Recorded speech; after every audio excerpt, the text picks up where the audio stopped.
Real innovation happens at the edge of what people think is possible. From losing his job in banking to building one of Australia's fastest growing accounting groups, Brett Kelly turned setback into design. A mistake's really just feedback. The question is, what do you do with it? He started with $50,000 and built Kelly Partners, now a $400 million firm serving thousands of clients through a unique partner ownership model. A business is better if it's configured, operated, and thinks about the long term. We talk about the levers that took it from zero to scale, the systems that made it durable, and what success really means beyond money. I'm not a conqueror. I'm a mission-based person. Here's Brett Kelly, the outsider who built an empire in accounting. What's the secret sauce? Well, the question is, Guys, let me tell you a 30-second story, and I promise you won't regret it. So when I started to take investing seriously, I really didn't have anyone to discuss my ideas with. I knew no one in the investing space, and therefore my process felt kind of lonely and very slow as well. So I went on and found a community of serious microcap investors, people that actually like doing the work. And I'll let you in on a little secret. It's called microcapclub.com. Members have profiled more than 1,300 companies, and over 300 of those have gone on to become multi-baggers. That's the power of this group. The awesome thing is that you'll get exposed to ideas well before institutions ever notice them. And if you want to find great businesses and surround yourself with some of the best investors in the world, head to microcapclub.com and consider applying to join or becoming a subscriber. That's microcapclub.com. Nothing in this conversation is financial advice. I may hold positions in some of the companies we discuss or have other interests. I always aim to stay objective, but please take everything with a grain of salt and do your own research. What do I need to know about your earliest days to understand who you are today? David, great to be with you. I think born with 5 brothers, 2 half brothers, so 8 boys. I think from coming from a big family is very influential. My parents owned a business, or my father was a partner in a business, an import business. I think growing up with a business owning father meant that I knew that you had to work very hard and that you had to enjoy what you were doing, and you would enjoy it by working very hard. I think that my father had an accountant that stole money off him. And I think, there's no doubt that influenced me strongly. And, I had a mum who encouraged me in education, to read and to grow and educate. And both my parents, instilled in me that you could do good things if you, set your mind to it, and that you should try and help other people.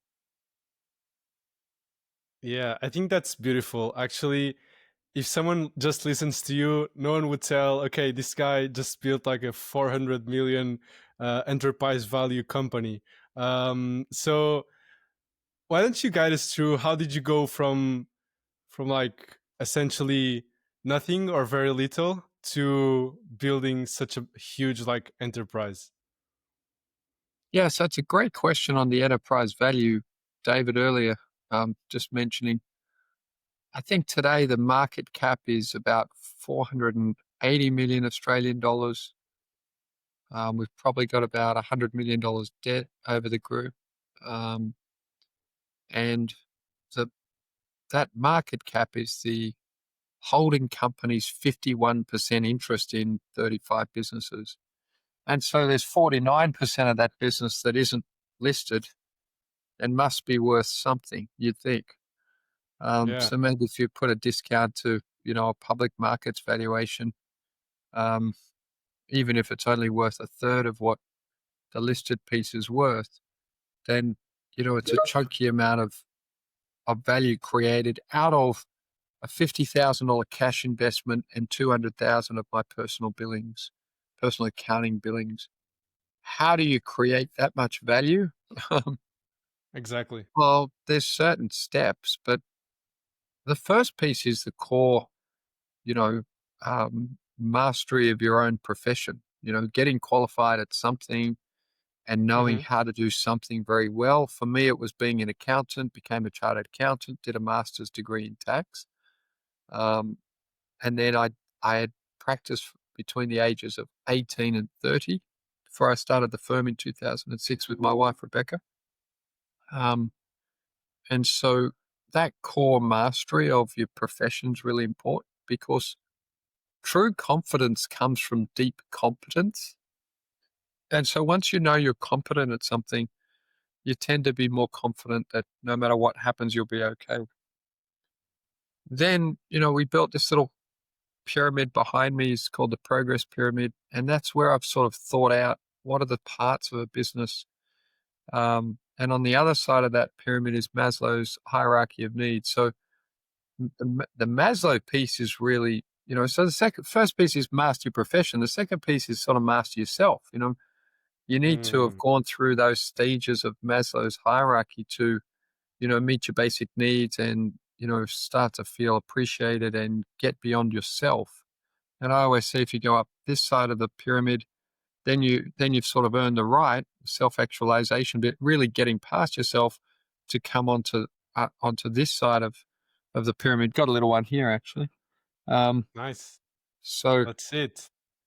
yeah, so I always think that life is really build up the Maslow's piece, and then if you can get up past yourself, you can then come down under here and start to build up, from these core ideas of mission, values, and vision. So, what is your mission? Why do you exist? Why do you exist? From my set of, my perspective, why God put you on earth and what are you meant to be doing with your gifts and talents? So that's the mission piece. The values piece is what are the core values that are important to you? So for me, person for others, keep your promises, and work as part of a team. And then the vision piece, if this all goes well, what difference could you make? What would success, if you like, or what I call achieving your goals look like? That's the big piece. So master your profession, master yourself. And then if you're going to go into a business, go into it because you feel like you're called to do that, to use your talents for the benefit of other people. And hopefully that vehicle, that business can help you focus for a long time on that mission, values, and vision. If you do that piece, you've got this internal energy that no matter the difficulties that occur in building a business or anything, a family or your life or anything, you tend to be able to stick to it longer and with more enthusiasm than other people, because you've got deeper roots as to why you're there. So, that's, to me, that's the game. That's so interesting because you seem to be extremely intentional about every single system and everything you've built within Kelly Partners. And I've been kind of studying you in different shapes and forms for a couple of years now. And it always struck me the fact that you're so intentional, because sometimes you just study like other business people and it seems like they stumbled upon success. And it feels like the way you did it was super intentional, and it started from studying other people. So maybe can you teach us what levers really make the difference? And just it's very fascinating. So maybe you can just start from the levers that really So, move the David, needle, I I think, guess. yeah, to your observation, I think a lot of people, so I don't like the word success. I like the concept of achieving your goals. So to me, a successful person is somebody who's achieved their own goals, not the perceptions of what success is to other people. So that's the first thing.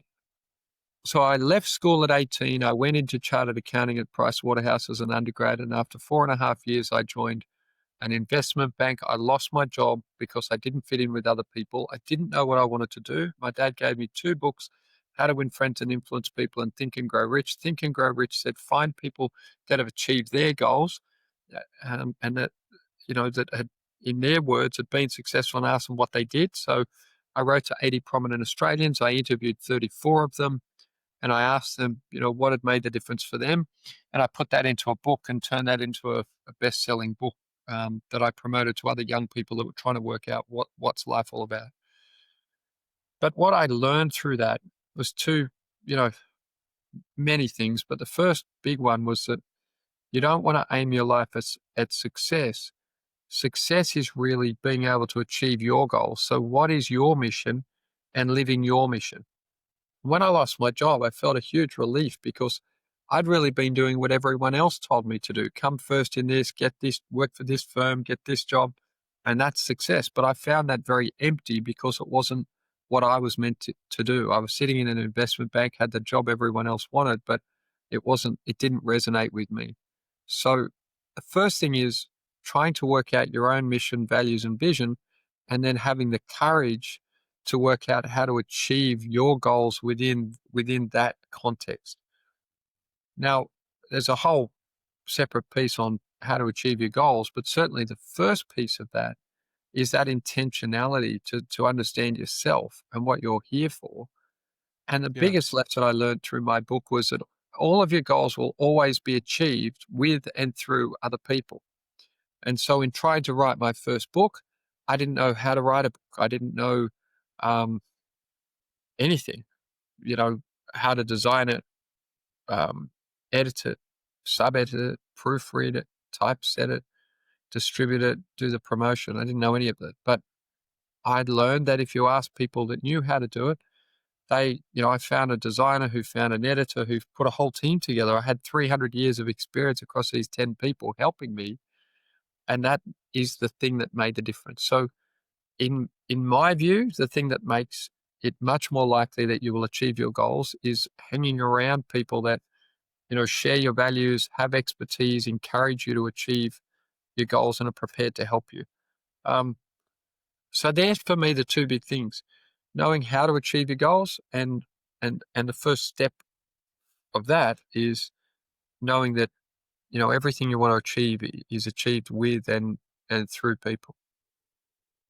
So basically, what I'm hearing is that you studied directly or learned directly from other people to build the base for your success, or like the foundation for your success. And Well, so, again, David, I don't call it my yeah, success. I call it, sorry about that. yeah. So for me, it was a way to discover my own mission and to live my mission, which, yes, I do believe is the ultimate success in life. But for me, I think that word is often associated with fast cars and other things. And fast cars are great. But for me, the meaning of life comes from living your mission. So what I was lucky to do is, having met so many of these people, I could form a view as to who had really lived their mission and felt good about the way they'd lived, as they were much older when I met them, and who had sort of played in a way that as they got older, they weren't necessarily, they were happy that they'd had some success, but they'd often lost a lot of themselves and their friends and family in the pursuit of titles and what I call external totems, TOTEMS, external signs of of so-called success. So I was like, to your earlier comment, it is about deep intentionality about who do you want to be when you're 80. I think I've heard Jeff Bezos use that. Michael Hill, the jeweler in New Zealand, had a 30-year plan, and he always talked about, everything you do it within the context of a 30-year plan. I use 25-year plans, but they're just a bit more round numbered for me. I think I read his book when I was 25, so I thought 25 and 25 and 25 was better. But yeah, that's kind of been the journey. Wow, that's so amazing. Planning 25 years ahead. And so what exactly are you planning 25 years ahead? Well, when I was 25, I was clear, having written my first book, that, you know, uh, you could be married, you could be single, you could be a priest. I decided I wanted to be married. I wanted to have kids. I wanted to be in business, but a business where every time we did well, other people did well. And I wasn't quite sure what that was, but I was in accounting again at that point, and I read a sermon that talked about diamonds under your feet. So often where you are, the story in the sermon is that there's a gentleman, he owns a farm. A guy goes to buy the farm, and the gentleman who's going to buy the farm says, "Oh, on your mantelpiece there's a rock. Where did you get the rock?" He said, "Oh, the stream. I'll show it to you." And he showed the man the stream, and he bought the farm. And that farm became the biggest open cut diamond mine in America.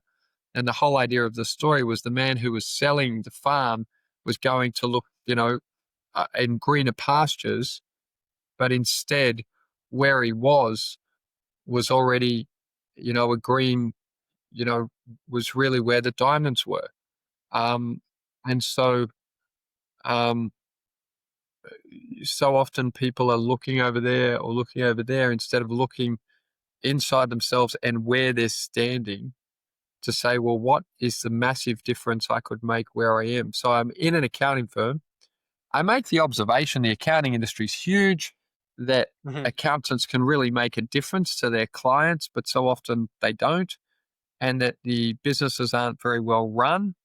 So I'm thinking, well, maybe I could improve what's going on in this business that I'm in. So I started to do that for my boss. My boss wasn't as enthusiastic as me. Didn't have the mission. Didn't have the energy, the enthusiasm, and that was disappointing. But it led me to think, well, maybe I can just practice on this business how to fix these businesses. So I was getting tapes and books and reading them and saying, well, how would you, always work as if you own the business that you're working in, because one day you may well, and then you own yourself and all your good habits or bad habits. So that's what I started to do, improve his business. I left that business, went to another accounting firm, did the same there, left that one, went to another accounting firm, did the same there. And what I learned was that they're tremendous businesses, but mostly badly run. So why don't I try to improve them, by ultimately starting a firm for my friend in March 2006. And then in June 2006, my boss gave me an offer different to what he'd promised. And I said, well, life's too short to work with people that lie. And I Hmm. asked my wife, and she said, Brett, we should start a firm. And so we did. I think that's very interesting and resonates a lot with me because um, having a partner that supports you, I think that's everything. So, how do you pick the right partner? Yeah. So you need to either have a partner that is fully supportive or no partner at all, because you can't Mm. build a business with somebody, um, in your house, your intimate partner that's against the idea. So it was definitely Rebecca's idea as much or more than mine. She was like, Beck had worked for me, and she was like, "You're great at this. You should just be starting a firm." And we had a 9-month-old child, and I was like, "Well, hang on, it's a big undertaking." And I will say, David, it put me under enormous pressure. Um, but I had her support, so I felt that I could do that. And then I, um, and then I would say that choosing the right partner. So here are some observations. There's, I think it's the gentleman that built 3G Capital that coined the phrase poor, smart, and driven, PSDs. And both my wife and I were from moderate backgrounds, certainly weren't wealthy backgrounds. We were both university educated and smart, and we were both very driven. I knew that Beck, who was 23, I was, I think, 29 at the time, was prepared to live on $100 a week. We shared one car. We moved, we ultimately sold my apartment, put the money into um, the business, and um, and bought a much smaller, less salubrious, or rented in a terrible area, and then built a little place in an even worse area. I would drive 45 minutes to work every day. We were living in one of the worst areas in Sydney, but we did that. And I said to her, if we're prepared to live very moderately now, in 10 years' time, I think we'll be much better off. And within 5 years, we were definitely much better off than we would have been if we'd stayed in a firm. But in that 5 years, I worked 6 days a week. I've never worked Sundays. I didn't take a single holiday, not a public holiday or any other holiday. And I worked typically, I'd get up at 3, I'd be at the office at 3:45 a.m. and I would work till 6, get home by 7, have dinner, and then work from 8 till 11. And because we had a young child and then a second young child 2 years later, Beck had her hands full with young children. So I don't think she noticed my absence as much as she might have if we didn't have young children. And although she does reflect now, David, that it was extremely difficult on her, and I wouldn't have been as aware of that then as I am now. But at that point, I was just worried about going broke.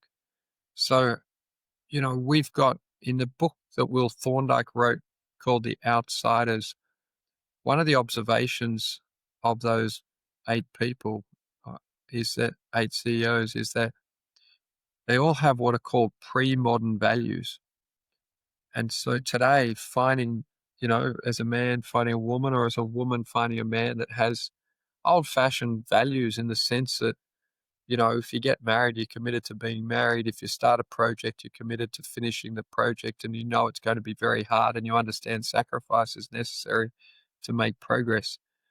Finding somebody who's prepared to make any sacrifice is very difficult today because sacrifice is pretty much out of fashion. But I think it exists. So you got to find somebody with pretty, pre-modern values, pretty old-fashioned values that's committed to, for their kids and their kids' kids to be better off. That's not easy. And frankly, it's the reason that most people can't build anything, is that it is a 2-person job, or you've got to have no partner at all. And most people have partners who are sort of fair weather friends. They're there if it's easy, but they're not too interested in being there when it's hard. And it's often very, very much more difficult than you can describe. I love the book Shoe Dog by Phil Knight because it describes so clearly how difficult it is to start a business, to do it properly. And I think most books on business tend to just highlight the good things. They don't tend to highlight the difficult things. Yeah, I think that's perfect. And another thing one notes when listening to you is that you're a bookworm, or you read loads of books and study history's greatest entrepreneurs, right? And so, who are some of the people you studied the closest? And I know you got to know or meet some of your mentors, like William Thorndike. So, yeah, just curious to know more about that. So I think that there's this idea I have, David, that as you make progress, if you'll sort of step out in faith and keep doing what you're meant to be doing, the books and the ideas and the videos and the podcasts and the people tend to turn up on your path as you need them. So Sure. I read a book by Philip Fisher called Of Common Stocks and Uncommon Profits. And I loved that book then and I love it now. And that led me to Warren Buffett. And so I think from about the age of 16, I read everything there is to, that I could get my hands on of Warren and Charlie. And so the idea of our KPGH, our Kelly Partners Group Holdings holding company, came from the Berkshire structure and that idea. From Warren speaking to Charlie, in my mind, saying, Charlie, you're a lawyer, you can't make money on hourly rates, you need to be an investor. I got this idea that, well, the only thing I could invest in was accounting firms because that's what I understood. Plus, they were underpriced and they were within my circle of competence, and nobody knew necessarily more about smaller firms under 10 million than I did. So I thought, okay, that makes sense. And then David Ogilvy branded for the idea of branded professional global services firm. Bernard Arnault, Louis Vuitton, Moët Hennessy, the idea of buying an older business and modernizing it, improving it while retaining its heritage.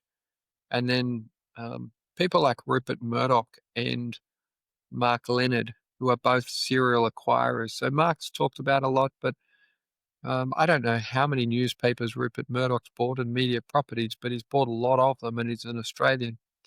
And so his story as a young guy, sort of 80s, 90s, was as an Australian going out into the world, building a global business, I thought was very inspiring.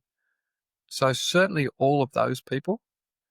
And then as I've gone along, there's been countless people like Will Thorndike's book, The Outsiders. At the time that I first read it, it resonated with me because I lost my job in an investment bank, because I didn't fit in with other people, because I'm a bit of an outsider by mindset and mentality. So that that sort of reassured me that, I wasn't crazy. I was definitely different, but that difference can be a good thing.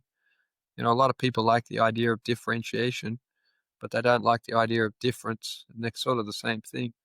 Um, and so as I went along, I'd read, I bought the Simon and Schuster self-help cassette tape catalog in 1997, 2000 tapes, and subsequently listened to all of them. Every one of those speakers and inspiring people had a different view that inspired me.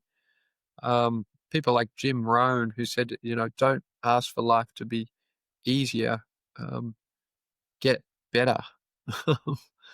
I always like that. Those types of just observations. Zig Ziglar was another big American speaker who said, if you help enough people get their goals, you'll get your goals.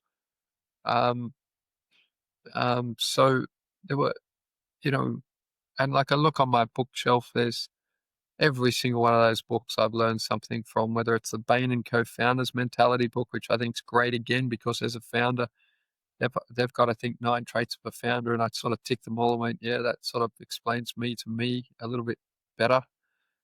King of Capital, Snowball, they're great books. Les Schwab's books, I love. I just, I look over there. I love books on pretty much anything. You can learn from other industries and other endeavors, fiction, etc., to help you in your life, which helps you in your business. And that's a point I would make: is a lot of people that try to learn how to get better at business, but getting better as a person and better um, in life helps your business probably more than anything. I think Warren Buffett talks a lot about investing in yourself, because when you turn up to meet people, your cumulative efforts to reform and improve yourself is what people interact with. You mentioned there you felt like an outsider. Do you still feel like an outsider? No question. I think and you want to cultivate that sense in yourself, in that if 10 people tell you something, if a problem, if an opportunity, problem, or anything arises and you find yourself agreeing with everyone, then most people are not Solomon, and definitely not God. They're not all knowing and all wise. So um, you want to be careful that you're not always just agreeing for the sake of it, or agreeing so nobody challenges you, and importantly, that you don't challenge yourself. I heard something by Larry Ellison the other day, and he said, if you have a good idea, you'll sort of know it's a good idea because people will tell you you're crazy and you should forget about it. Um, and it could be true that you are crazy and you should forget about it, but real innovation happens at the edge of what people think is possible. And so often you've got to push yourself to do the things that you know are right and can really work, even if and especially if other people in your industry don't do those things. It was certainly the case with us. When I started, accounting firms were sort of, there'd been 3 failed listed accounting groups in Australia, and the idea that we were even contemplating a public listing of this type of business was, we were very much scorned and, you know, mocked. So it's not, it's not, I don't want to give up my outsider mentality. I always want to challenge the status quo and think things through and try and find the next level insight or solution. Do you think that after conquering accounting worldwide, there are other industries that are similar, let's say law or something like that, that you could use your outsider mindset to kind of, conquer? I think there's a lot of places to invest and make an impact, but I'm not a conqueror. I'm a mission-based person. So I don't have any particular desire to do anything but continue to grow a global, Australia's global accounting firm. I think the runway, we haven't even scratched the surface of what's possible. Our run rate revenue is $150 million. Deloitte in the US last year turned over, I think, $27 billion. There's a huge amount of runway. We're 20 years old. I think the oldest Big Four accounting firm's 185 years old. So we can stick at what we're doing for another 100 years without question. Um, and frankly, I'm very interested in taxes and tax policy and the pernicious impact that taxes have on people's freedom to build their own financial independence. So that's what drew me to what I'm doing and what I'm excited about. I think our model's applicable in other places, and certainly we could involve ourselves, in deploying our model into other places. But I don't think I think Sam Walton could have done more than just supermarkets, but I don't think he would have done better if he had. Buffett and Munger are asked, I think in the Netflix documentary Inside Bill's Mind, I think it's in that, where there's a video and they're sitting on a lounge together and somebody says to them, hey, you two, what do you attribute with your success in business? And in unison, they answer focus. So I think focus is very much underrated.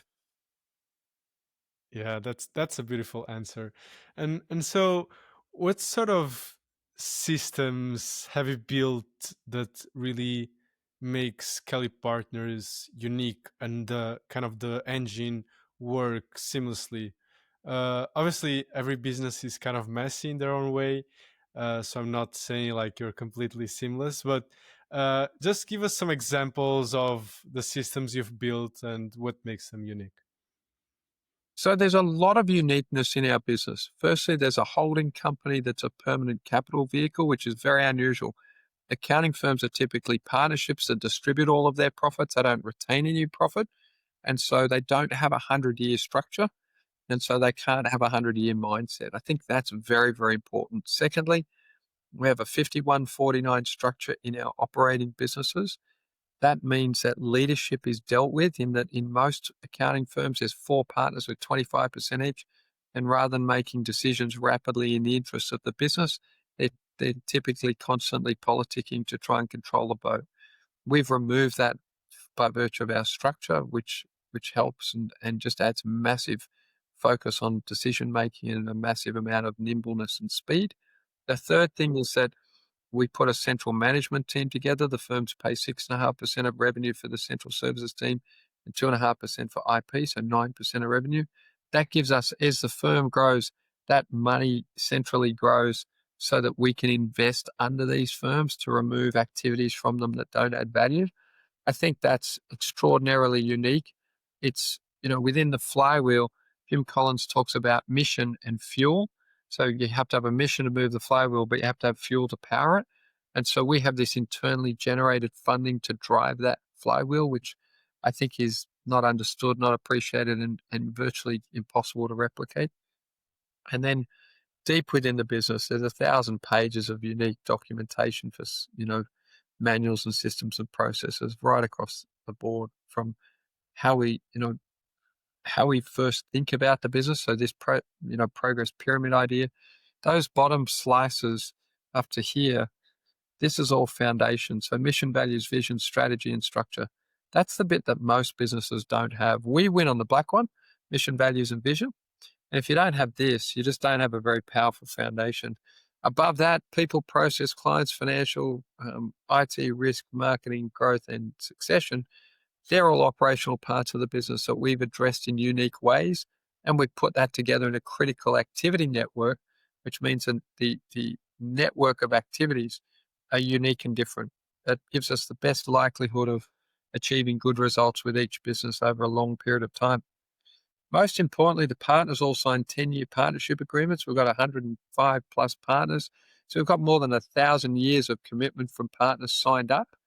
And how are you going to beat that level of commitment? Let's say, David, you've got an army, I've got an army. You got 100 blokes, I got 100 blokes. My guys have agreed to fight the fight for 100. for 10 years each. So for 1,000 years, and your blokes have decided to sign a 10-minute contract, meaning they're mercenaries, they can leave whenever they want. Who's going to win that fight?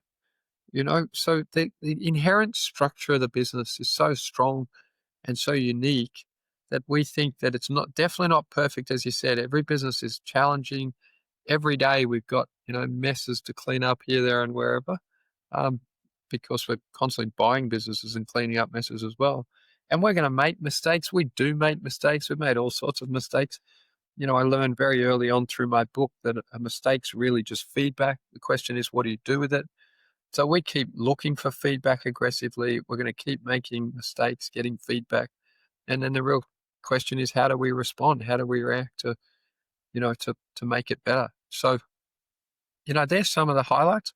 Much of the secret sauce we don't talk about publicly. There's no real benefit to us to share any of that. And I was very lucky last October, Mark Leonard interviewed me in front of 300 of his M&A execs. And he said to me after, he said, "Brett, that was great.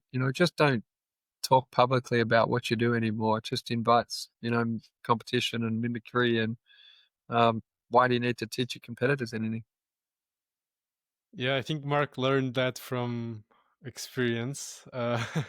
So it makes sense that he told you that. And I mean, like he's the goat of VMS. So congratulations for getting invited to speak there. One thing I wanted to ask you is, how do you decide which systems to destroy? Well, I think if you look at Jim Collins' framework in Good to Great, you know, 6 steps. So discipline, people, discipline, thinking, discipline, action. Right in the middle, step 3 is face the brutal facts. So I would argue that we're not destroying systems. We're just acknowledging the systems don't work and they've already destroyed themselves. So it's really more akin as, to finding a dead body and, calling the ambulance to pick it up and clean it up and take it away.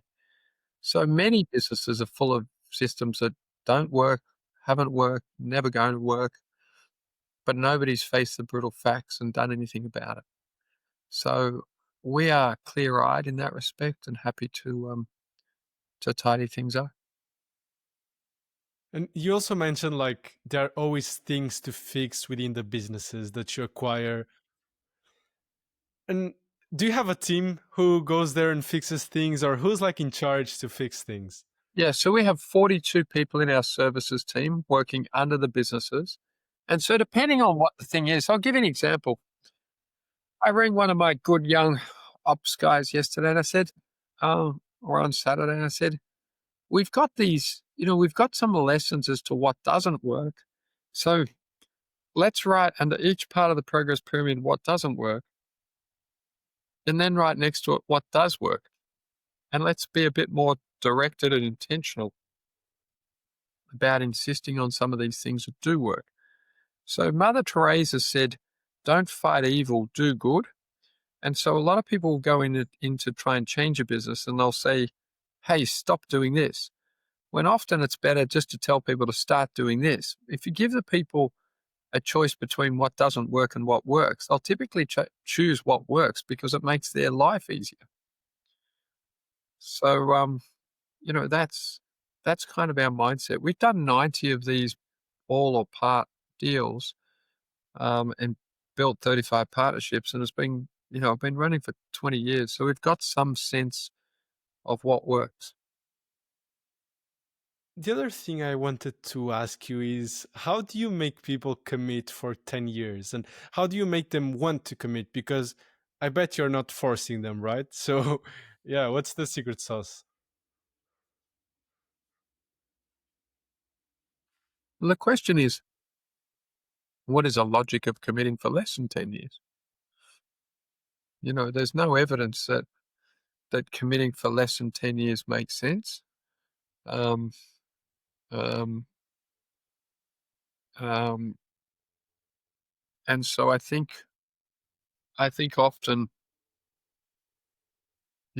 people will come to me and And I'll say, well, do you want to be an equity partner? And they'll say yes. And I'll say, well, would you like to make a long-term commitment? And they say yes. So then it's just a question of agreeing what that long-term commitment is. Now, David, are you married? No, I'm 19, so Okay. So if you yeah. get married, your wife probably will want a long-term commitment. And that's because rather than her just being arbitrary and crazy and saying, well, I want a long-term commitment, and certainly on the day you get married, that'll be defined as forever, death do us part. The reason she'll ask for that is because if you're going to have children, those children last forever. So she's trying to add a structure to the business of raising children, knowing that raising children takes forever. So she needs a structure, as do you, that will be there forever to raise those children. So it's not Mm. that she's being unreasonable in demanding this forever commitment, because, you know, at least on the day she gets married, she understands that those children need a structure where they can thrive forever, and they know that within a committed family situation that that's the best situation for them. Now, when Charlie Munger died, Warren Buffett wrote the best piece of business writing I've ever read. It was a one-page tribute to Charlie, where he described him as the architect of Berkshire Hathaway and said that without Charlie, Berkshire wouldn't have been Berkshire. And so what's interesting is he said, you know, he says that without this structure, that the compounding wouldn't have happened, wouldn't have been able to happen. It would have been a little cigar making operation. And so what I would say to you is all we did was say to people, well, if you're going to look after these clients, keep their accountants for 30 plus years. So they want partners that they know are going to be there for 30 years.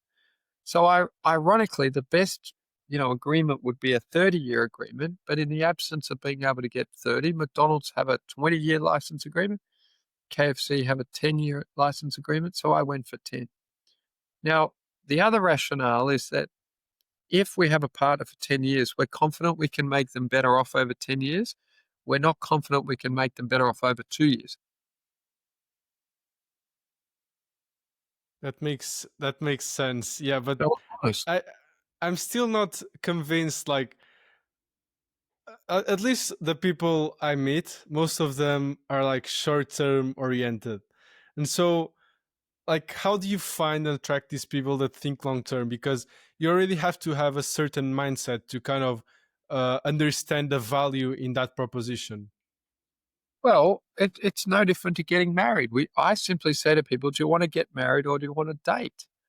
So some people want to be perpetual daters, Leonardo DiCaprio, you know, different woman every 2 years. Other people want to get married. Now, there are two types of people. Most people want to get married for the long term. So you should be quite confident that, in fact, most people aren't short term. Most people are long term. Most organizations have become short term, but most people in and of themselves are long term.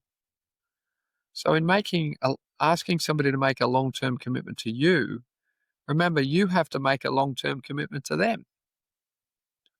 So most organizations today don't want to configure themselves to make long term commitments. And so the world's become more short term. Now, I would argue that a business is better if it's configured, operated, and thinks about the long term. I think there's a lot of evidence that that's the case. And so that's like all we think we've done is what's rational, as you know, Warren and Charlie would encourage us to do. We just think it's Yeah, irrational to be short term. yeah. I mean, I wish everyone think like you. I think they do. David, I think most people do think long term. It's just a question of will they think long term with you? You know, do they think that you can be a good long term partner? Yeah, but like, for example, when I speaking about investing, like most of my friends want to spot the next big thing or the next big move that will double in like 1 month or something.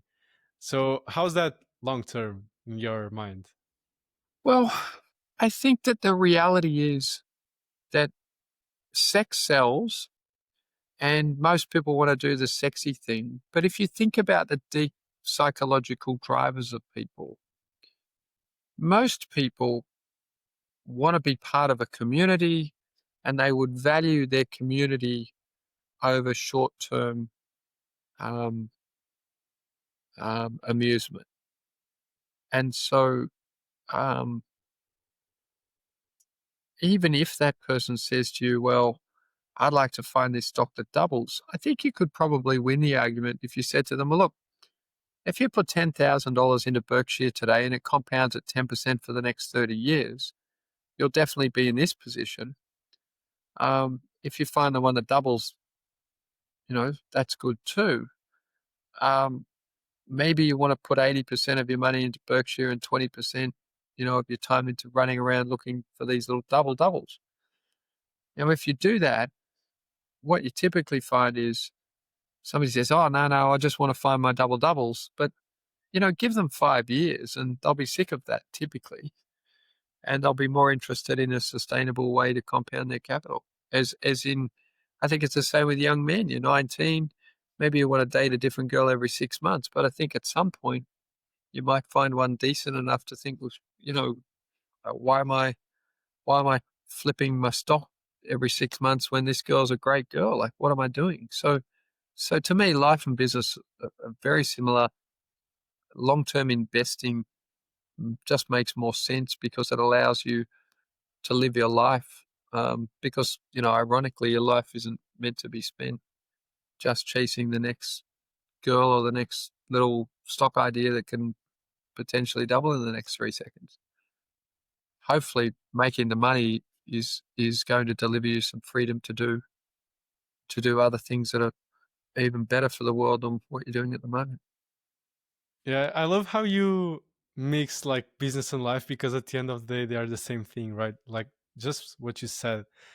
And yeah, I find that just fascinating. Yeah, I believe that. I think you can learn from.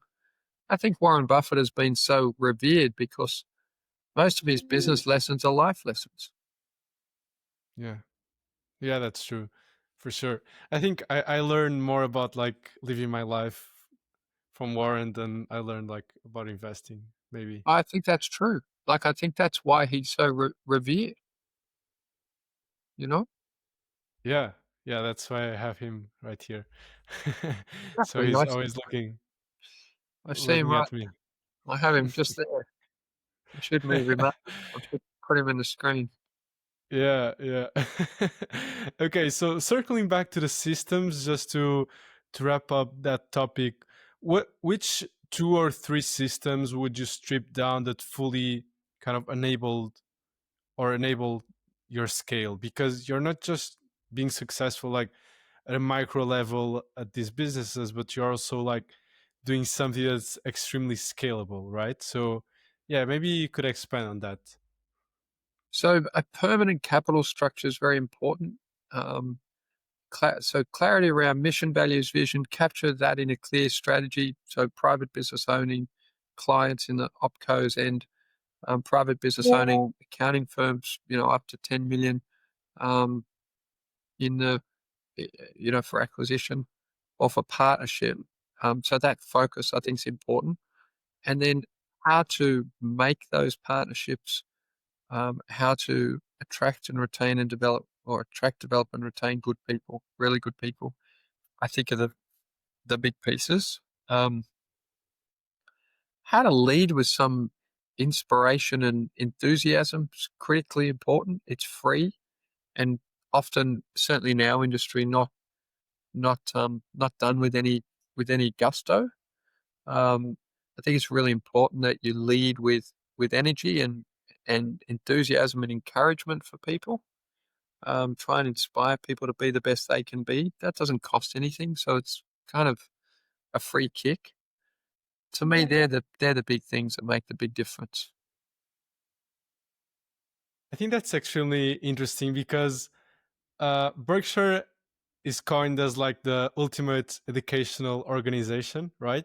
And I think KPG is very similar to that, because you have your own podcast, you try to kind of share the wisdom, and at the end of the day, you're also kind of teaching your own people to think or have the right systems and tools to succeed, or like get closer to the mission, as you like to call it. So how do you build an environment that is good for learning and spreading these principles? Well, you become, your own life is either a good example or a warning, and your people are going to do what you do more than what you say. And so if you want other people to be learners, be a learner. If you want other people to be energetic, be energetic. If you want other people to be enthusiastic, you need to be enthusiastic. There's no way of getting around the leadership, the requirements to lead from the front and deliver at a personal level yourself. That's the bottom line. Yeah, I think that's perfect. I've I got my love the slogan. The buck simplicity. stops here, right? Like if you don't lead it, you can't ask anyone to do what you're not prepared to do yourself. And you certainly can't ask them to be something you're not prepared to be yourself. So your kids end up like you and your employees end up like you. So you have to focus on, if you want to change the world, you have to change yourself. Yeah, I think that's so powerful. And sometimes we're extremely focused on like, okay, let's change our external environment, when everything we have to do is change our own perspective and mindset, and Yeah. yeah, ourselves in So general. change your mindset, change your own ideas, change your own routine, get yourself more organized, have more energy, more enthusiasm. Everything that you do and become, I always say life's an inside out job. So what you work on inside you will ultimately come out of you. So work on your inside game, and it will turn up as the outside game. It's like sport, what you do on game day is a function of what you did in training. So life is the same, and and business is life. When you turn up, they're not looking at you as Mr. Business Person. They're looking at you as a person, and they can feel how you are. They can feel your resonance, and so you've got to do the work on yourself so you can turn up in the right way. Yeah, I think that's very funny and true at the same time. Painful. That's the painful reality. Everyone spends a lot of time reading books or listening to podcasts, hoping that there's some easier way. But everyone that I've ever met that's been good at, achieving their own goals and making a difference, it starts with them. What did you learn from people that approached achieving goals, missions the wrong way? So I think we have these three values: people for others, keep your promises, and play as part of a team. The opposite of that is a person for themselves that doesn't keep their promises. That's an individual. So I just have a very clear, I want to be like this. I don't want to be like that. I think that Jim Collins has again written a book called How the Mighty Fall. I think the lessons are pretty clear. Um, you know, staying aggressively humble, meaning not meaning sort of pious or pie in the sky niceness, but just, for me, it's easy. I'm like, well, Kelly Partners is pretty good and Apple's amazing. So let's, Kelly Partners pretty good. Berkshire Hathaway's amazing. Kelly Partners pretty good. McDonald's, Walmart's incredible. So always trying to look up. I have this saying that life is always better when you're looking up because firstly, you're more likely to get a better perspective. And secondly, you're not going to be looking down on other people.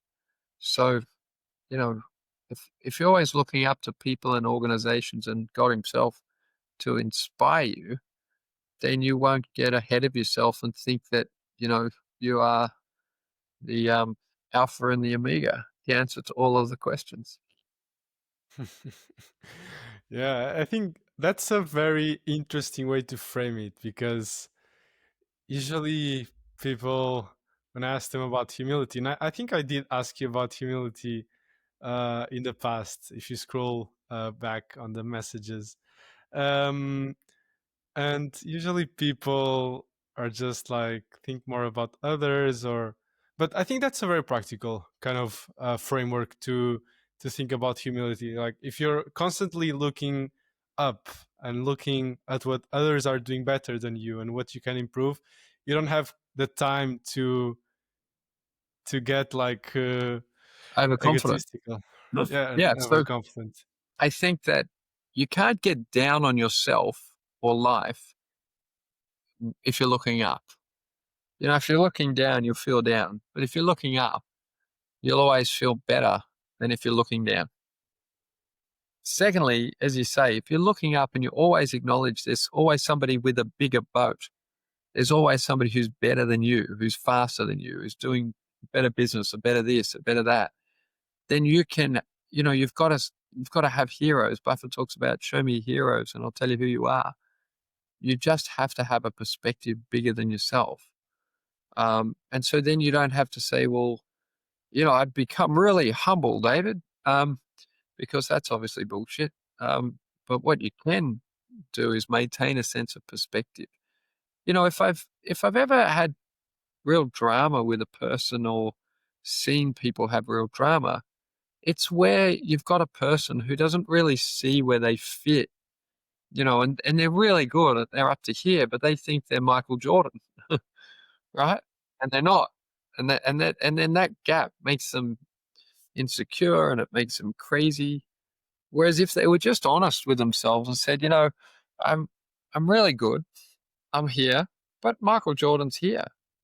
That young guy some years ago who called out Jordan and said, "Oh yeah, I could take Jordan in a one-on-one," and Jordan said, "Oh yeah, any time, and we'll see how that goes," type of thing. That's what I'm talking about. So you need to keep some perspective, and the best way to do that is by looking up. If whether anyone accepts God is real or not, everyone can accept that the idea that there is this idea of an omnipotent, perfect being that isn't you is a really good psychological construction, right?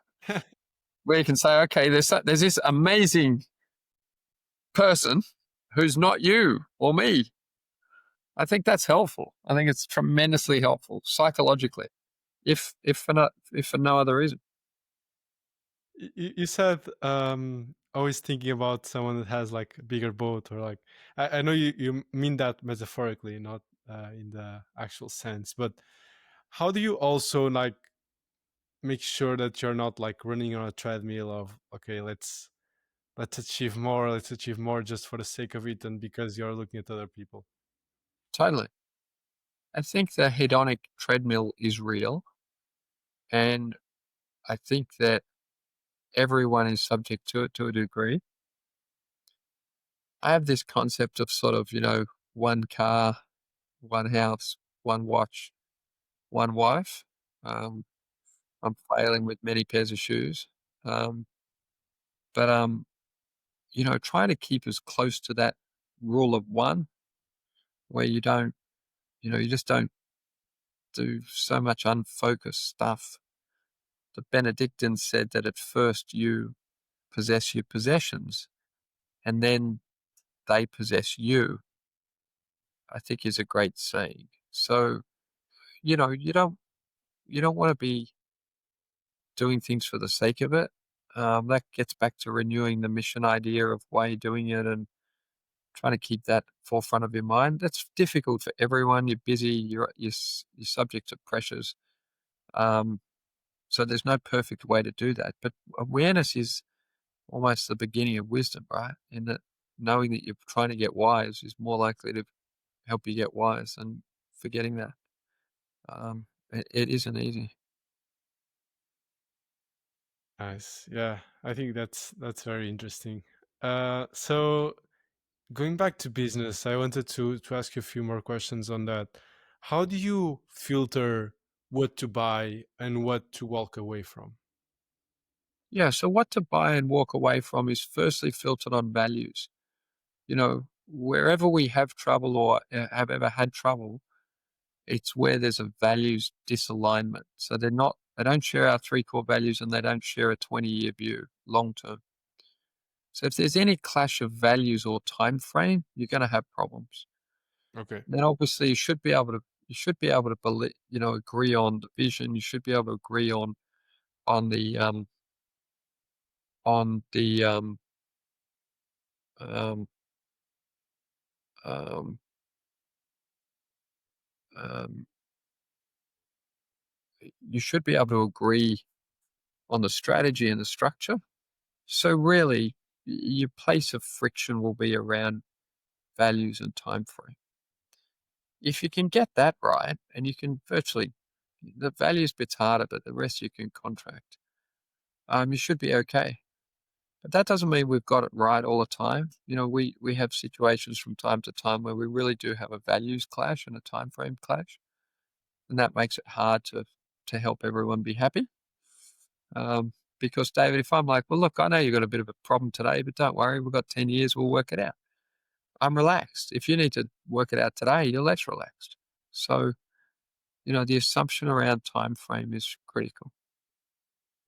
And what do you do when you get confronted with mistakes? Okay, I've done a mistake, and now what do I do about it? When buying a company, I mean. Just to acknowledge it up front as soon as possible, and then try and work through how to fix it. Do you ever sell? Traditionally, no. That doesn't mean that we wouldn't. With the size of the group today, I'd be more prepared to sell something where there was an intractable issue than keep it and live with the pain of the bad behavior or the values mismatch or whatever else is going on. But to date, we've been blessed. We haven't had that situation. But Warren Perfect. Buffett has sold as well. If I think I've heard him quoted that the only reason he would sell was sort of if there was a values issue Yeah, rather than a yeah. value issue. That's an interesting, play with words. And how do you integrate companies without breaking them? Because I think that's one of your key strengths. Yeah, I think there's firms are like bamboo. You can bend them and stretch them, but you can also crack them. So you've got to be careful. It's not easy to assess capacity to change. Sometimes there's external situations that mean the firm has to change very quickly, and everyone knows that, and that frankly makes it easier. If you run into a leadership that doesn't want to change, even though they're contracted to change, that makes it harder. We've had that a few times. That's okay. Um, you've got to build people's confidence that you know what you're talking about. You've got to keep your word, and you have to have huge energy. And then people typically get on board because they can get enthused about the difference it makes for them. We're not making the change for us. We're making the change to make our people better off and our clients and communities better off. Yeah, I think that's again like the flywheel, right? That's so embedded in your organization. Um, you just take like these concepts really seriously, and that reminds me of the first page of Port Charlie's Almanac that I have here. That take a simple idea and take it seriously, Yeah, right? totally. And so yeah, I Totally. think you're the ultimate, uh, yeah, I don't know, applier of that idea. So Yeah, that's very good. it's a friend of mine when I started, I said to him, well, what's the difference between, and he'd been a very, very senior guy. I said, what's the difference between $1 million deal and $1 billion deal? He said, if you do enough $1 million deals properly, you get to do $1 billion deals. So we've always taken $1 million deal as if it's $1 billion deal. We take it very, we have this saying, David, where we say, we don't take ourselves seriously, but we take the work very seriously. So, we have taken our one big idea very seriously.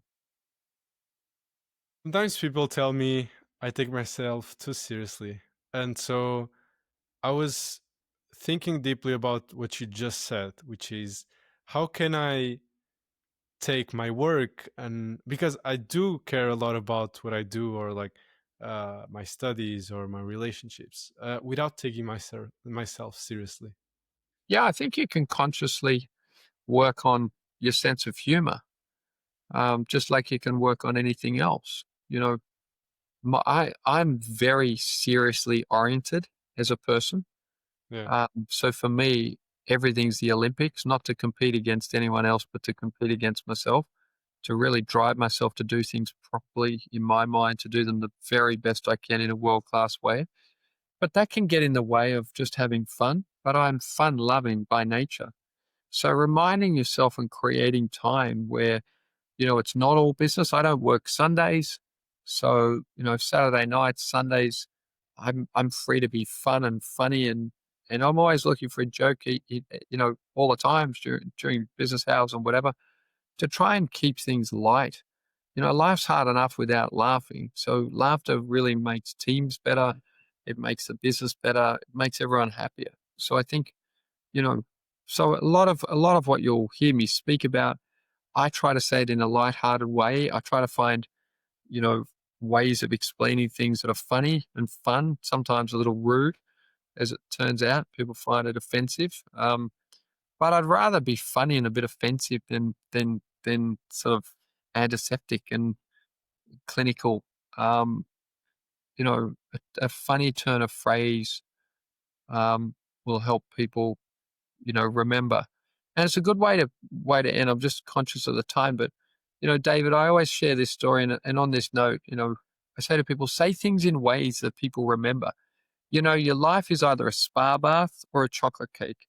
Bill Clinton sort of had the chocolate cake idea. You chop your life up into certain pieces. You're a president, good president at work, and have a girlfriend on the side, and then you got a wife and you got kids. You chop it all up, and you hope that those pieces of chocolate cake never touch each other, because otherwise that's a problem. Or your life's a spa bath. It's your spa bath. You get to invite who gets to sit in there with you and have a great time and enjoy the warm water and the views.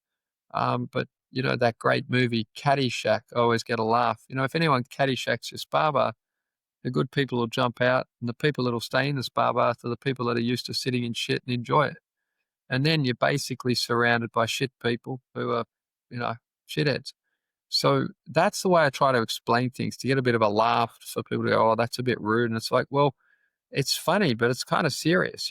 If you treat people badly, they'll jump out. You'll have to empty the spa bath, clean it out, get back in. You'll say to the good people, hey, do you want to get back in? They'll go, no, I'm not doing that. It happened once. It could happen twice. And you didn't take it seriously. So your life is the only life you have. You should be intentional about, who you bring into your circle and the basis upon which, you sort of allow them to stay there. And they owe you their best contribution of behavior and sense of humor, and you owe them theirs. Doesn't mean you can't be forgiving, but you want to be conscious and intentional about who you're spending your time with. And I always say that if you get the person right, you get the professional right. So you got to concentrate on yourself and your own development and character, knowing that that's the thing that's going to make the most difference. I want to ask you a very deep question, and yeah, just curious to know how you answer that. But are you happy? I don't aim for happiness. So I Okay. think, it's a great question. So am I happy? Well, from time to time, I think during the day, I'm very ecstatic about life. But I think your life is meant to be invested for the benefit of others. And to the degree that you're serving others, I think there's a deep sense of meaning in that. And I think that's what leads to what people describe as happiness.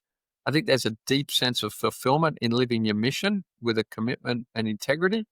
And I'd certainly tell you that might also be what, the feeling that people get might be what they call happiness.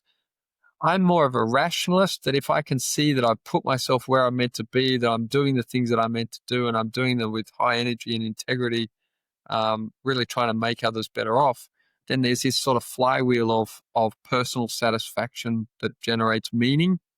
And I think that's probably what people call happiness. I'm going for holiness rather than happiness, but not in a religious sense. Call it wholeness. Can I, live in accordance with my own values and with the mission that I feel that I'm meant to live out each day? I think that approach is much more likely to lead to what other people describe as happiness. At best, happiness is a feeling, And life to me isn't about your own feelings. Life is difficult. It's at its best. If you're doing what you're meant to be doing, life is difficult. It's challenging. You've got to put in real effort. But to me, a great workout makes me feel great.